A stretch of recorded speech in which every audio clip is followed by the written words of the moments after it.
Sa layong 85 nautical miles mula northwest Palawan, matatagpuan ang Recto o Reed Bank. Nakapaloob ito sa 200 nautical mile exclusive economic zone o EEZ ng Pilipinas, sang-ayon na rin sa desisyon ng Arbitral Tribunal. Walang anumang bato o isla na makikita dito dahil ito'y completely submerged o nakalubog ito sa tubig.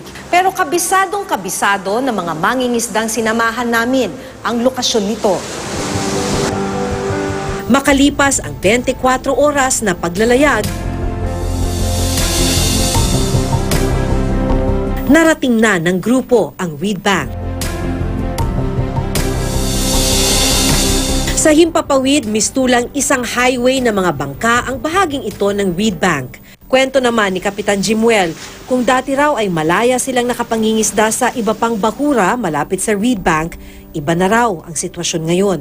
Abot na ikot namin dati ito lahat, ikot namin yan. Wala na, hindi na makapunta dyan. Dito lang, itong lawak ito sa atin, lawak na ito, tsaka itong yakso na yan, libok.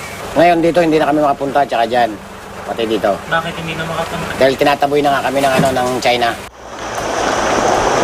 Bukod sa sagana sa marine resources, sinasabing mayaman sa langis at natural gas ang Reed Bank. Yung Reed Bank talaga yung matagal ng pinupuntirya ng lahat ng oil companies. Alam nila, sa tingin nila ito yung mayroong highest prospect ng resources.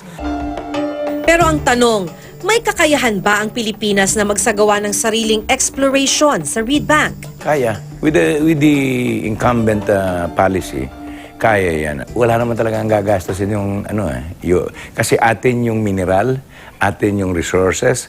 So, yung investor, siya lang yung magdi-develop nun. Pero bakit China nga? Kasi, Marami namang iba pa na pwedeng maka-partner. Well, again, ang sinasabi lagi ng Duterte administration, especially during the first and second years, ay dahil daw baka girahin tayo ng China. Ba't tayo papasok sa bagay na dehado naman tayo, hindi ba?